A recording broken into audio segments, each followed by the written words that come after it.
नमस्ते। आज हम कुछ बहुत दिलचस्प स्रोतों पर बात करने वाले हैं। जी। ये स्रोत ऊर्जा, वाइब्रेशंस और कैसे हमारे विचार मतलब हमारी सोच हमारी रियलिटी को बना सकती हैं, इस पर हैं। हाँ, ये आइडिया काफी गहरा है। और दिलचस्प बात यह है कि इन्हें थॉट की प्राचीन शिक्षाओं से जोड़ा गया है।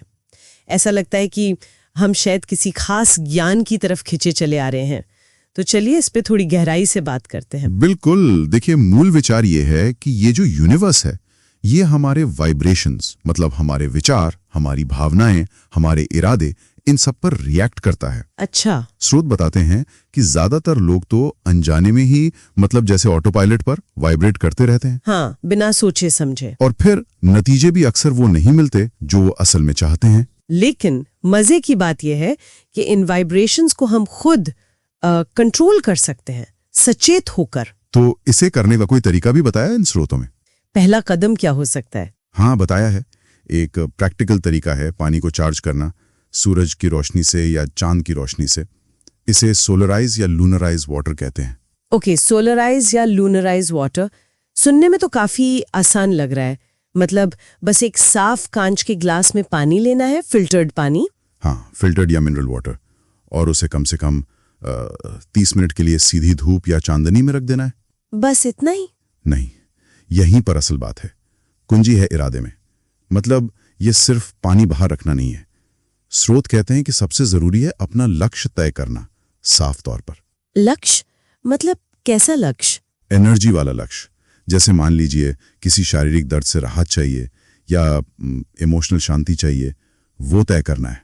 ठीक है, लक्ष्य तय कर लिया, फिर ग्लास को छूना नहीं है, बस पास में हाथ रखकर शांति से बैठना है और कल्पना करनी है, विजुलाइज करना है कि आपके शब्द, आपकी सोच, आपकी फीलिंग्स, वो सब उस पानी में जा रही हैं, एनकोड हो रही हैं। एनकोड हो रही हैं पानी में? हाँ, और साथ ही ये भी कल्पना करनी है कि सूरज की सुनहरी रोशनी या चांद की चांदी जैसी रोशनी पानी से गुजर रही है और वो पानी की वाइब्रेशनल मेमोरी को जगा रही है, एक्टिवेट कर रही है। वाइब्रेशनल मेमोरी, ये थोड़ा समझाएंगे? पानी की याददाश्त? हाँ, एक तरह से कंपन स्मृति। मतलब पानी की वो क्षमता कि वो ऊर्जा या इरादे की जानकारी को अपने अंदर रख सकता है। स्रोत बताते हैं कि पानी कुछ कुछ लिक्विड क्रिस्टल जैसा है। वो इंफॉर्मेशन को पकड़ सकता है, होल्ड कर सकता है। इसीलिए इरादे को पानी में डालने पर इतना जोर है। अच्छा, तो पानी एक तरह से मैसेज कैरियर बन गया। लेकिन बात यही खत्म नहीं होती है ना? मैंने पढ़ा कि इसमें छिपे हुए एम्पलीफायरों का भी जिक्र है, क्रिस्टल्स। हाँ, बिल्कुल सही, क्रिस्टल्स। स्रोत बताते हैं कि क्रिस्टल की बनावट, उनका जो मॉलिक्यूलर स्ट्रक्चर होता है, वो बहुत स्टेबल होता है। इस वजह से वो खास फ्रीक्वेंसीज को मतलब कंपन को पकड़ कर रख सकते हैं और छोड़ भी सकते हैं, एमिट कर सकते हैं। तो पानी के पास क्रिस्टल रखने से क्या होता है? उससे जो इरादे का वाइब्रेशनल फील्ड बना है ना, वो और बढ़ जाता है, एम्पलीफाई हो जाता है।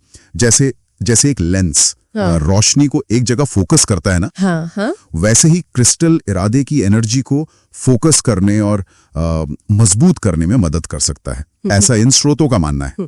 कोई खास क्रिस्टल इस्तेमाल करने का सुझाव है? हाँ, उदाहरण दिए, जैसे चिंता के लिए एमेथिस्ट, अगर कोई शारीरिक दिक्कत है तो सेलेनाइट, या अगर इमोशंस बहुत भारी लग रहे हैं तो रोज क्वार्ट्ज।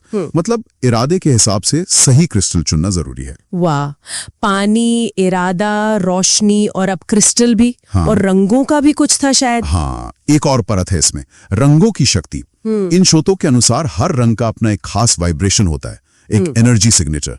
हर रंग का अलग? कैसे? जैसे हर आवाज अलग होती है, वैसे ही हर रंग की अपनी एक फ्रीक्वेंसी है। मान लीजिए नारंगी रंग, वो क्रिएटिविटी और जीवन शक्ति से जुड़ा है। अच्छा, तो अगर इरादे वाले पानी को नारंगी रंग की किसी सतह पर रखें या नारंगी बोतल ही इस्तेमाल करें, तो पानी में वो नारंगी वाली फ्रीक्वेंसी भी आ सकती है, ऐसा कहा गया है। और नीला रंग?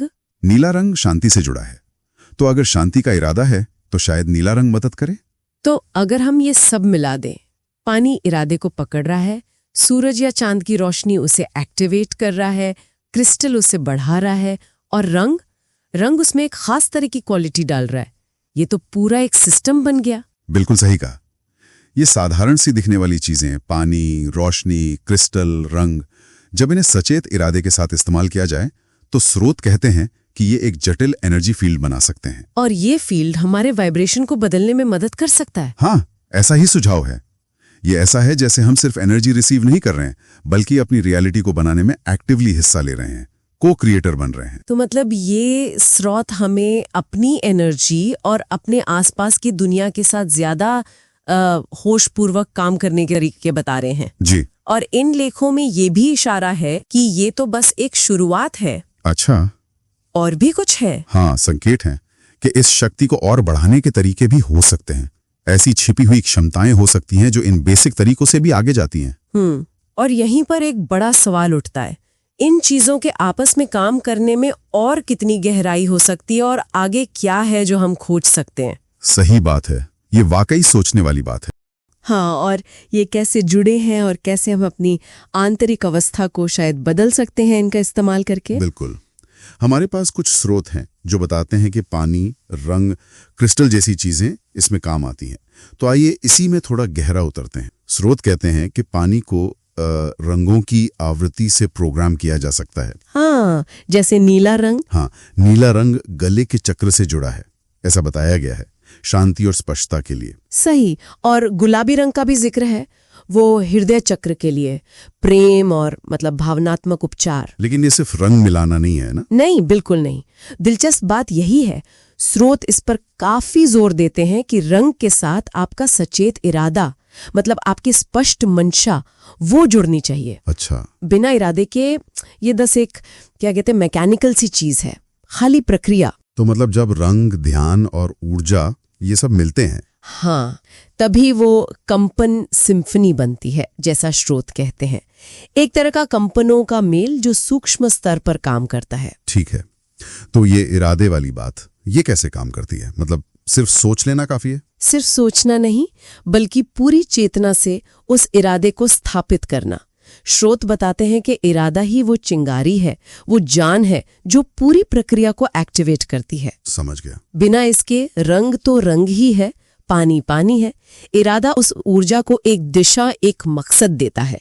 इसीलिए सचेत इरादे से जुड़ना इतना जरूरी बताया गया है। अच्छा, स्रोतों में एक खास अनुष्ठान का भी जिक्र है ना? हाँ, है। जिसमें पानी को धूप या चांदनी में रखते हैं, कुछ खास क्रिस्टल चुनते हैं। हाँ, और रंगीन सतहें भी, जैसे क्रिएटिविटी के लिए नारंगी रंग। और इन्हें बड़े ध्यान से एक तरह की एनर्जी वाली सजावट कैसे सेट करते हैं। हाँ, और यहीं पर पूरी प्रक्रिया की आप कह सकती हैं सुंदरता है।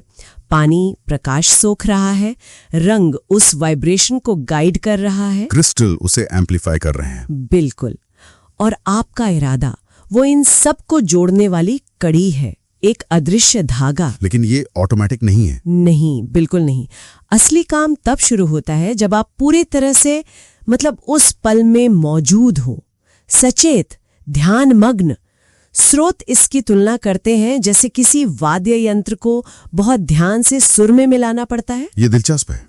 और यहाँ पर थॉट का जिक्र आता है। स्रोत बताते हैं कि उन्होंने एक रहस्य उजागर किया। हाँ, थॉट प्राचीन ज्ञान के स्रोत माने जाते हैं। और वो रहस्य क्या है? वो अदृश्य चीज जो सब चला रही है। चेतना, कॉन्शियसनेस। अच्छा। आपका इरादा, आपका सचेत ध्यान, आपकी पूरी उपस्थिति उस क्षण में।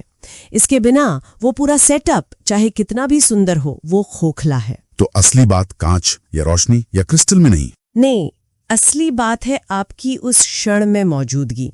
वही उस कंपन को, उस वाइब्रेशन को जगाती है। इसे मानसिकता का सिद्धांत कहा गया है ना? कि ब्रह्मांड मन से आकार लेता है, सिर्फ पदार्थ से नहीं। हाँ, बिल्कुल। जब कोई अपने इरादे के साथ पूरी तरह से उसमें शामिल होता है, तब वो अदृश्य ऊर्जा क्षेत्र जो सब चीजों को जोड़ता है, वो सक्रिय हो जाता है। तो अनुष्ठान एक फिक्स तरीका नहीं रहता? नहीं, वो एक जीवंत चीज बन जाता है, एक डायनामिक स्पेस जो आपके ध्यान की क्वालिटी पर रिस्पॉन्ड करता है। और ये सिर्फ अपने तक ही सीमित नहीं है, इसे फैलाया भी जा सकता है। हाँ, स्रोत बताते हैं कि इस ऊर्जा को आप अपने माहौल में, अपने आसपास फैला सकते हैं। जैसे वो प्रोग्राम किया हुआ पानी छिड़कना। हाँ, या उसे किसी ऐसी जगह रखना जहां तनाव ज्यादा हो। विचार ये है कि इससे आसपास की जगह में एक हार्मनी आती है, एक तालमेल बनता है, एक कलेक्टिव फील्ड जैसा। हाँ, कह सकते हैं, क्योंकि व्यक्तिगत और सामूहिक क्षेत्र ये जुड़े हुए माने जाते हैं। लेकिन फिर अंतिम लक्ष्य क्या है? क्या हमेशा इन बाहरी चीजों की जरूरत पड़ेगी? नहीं, अगर हम बड़ी तस्वीर देखें तो असली कदम है इन बाहरी उपकरणों से आगे बढ़ना। अच्छा, जिसे स्रोत थॉट का अंतिम कोड कहते हैं, वो यही है कि आप बिना किसी बाहरी चीज के सीधे अपने अंदर उस कंपन को सक्रिय कर सकें। पानी, रंग, क्रिस्टल, ये सब सिर्फ शुरुआती सहारे थे। हाँ, बस अंदर के दरवाजे खोलने में मदद करने वाले। असली रहस्य तो अंदर ही है, बाहर नहीं। तो इसका मतलब ये हुआ कि सृजन का या बदलाव का असली टूल वो हमारी चेतना ही है। बिल्कुल, स्रोत इसी तरफ इशारा करते हैं। जब आप इरादे, ध्यान और चेतना को अलाइन करते हैं, एक सीध में लाते हैं, तब एक सुसंगत आवृत्ति निकलती है, कोहेरेंट फ्रीक्वेंसी। हाँ बिल्कुल। और तब आपका अपना ऊर्जा क्षेत्र ही एक हीलिंग या बैलेंसिंग टूल बन जाता है। यही है वो कंपनात्मक सुसंगतता या वाइब्रेशनल कोहेरेंस, जब आपके अंदर सब एक सुर में बज रहा हो। ये तो सुनने में बहुत शक्तिशाली लगता है भी, लेकिन इसके साथ एक बड़ी जिम्मेदारी भी आती है। कैसी जिम्मेदारी? ये कि आप किस तरह का कंपन पैदा कर रहे हैं, क्या सोच रहे हैं, क्या महसूस कर रहे हैं, इसके प्रति जागरूक होना, जिम्मेदार बनना। ये कोई एक बार का काम नहीं है। नहीं, ये जीने का एक तरीका है। हर दिन का चुनाव, हर विचार, हर शब्द, हर हाव भाव, वो एक वाइब्रेशनल सिग्नल है जो आप बाहर भेज रहे हैं। तो अंत में व्यक्ति खुद ही वो स्रोत बन जाता है। हाँ, आप ही क्षेत्र हैं, आप ही चैनल हैं और आप ही स्रोत। ये सिर्फ जानना या समझना काफी नहीं है, इसे जीना है, इसे एक जीवंत कंपन बनाना है। तो ये पूरी यात्रा बाहरी उपकरणों से शुरू होकर हमें अपनी ही आंतरिक शक्ति और सुसंगतता तक ले जाती है। ये समझना कि असली शक्ति तो भीतर ही है। हाँ बिल्कुल, यही। और यहाँ हम एक विचार के साथ इस चर्चा को समाप्त कर सकते हैं। हाँ, बताइए, अगर जैसा ये स्रोत बताते हैं, हमारे विचार और हमारी उपस्थिति सच में वास्तविकता को आकार दे सकते हैं, तो आज अपने सचेत ध्यान में ऐसा कौन सा एक छोटा सा बदलाव लाने का प्रयोग किया जा सकता है, बस ये देखने के लिए कि क्या होता है।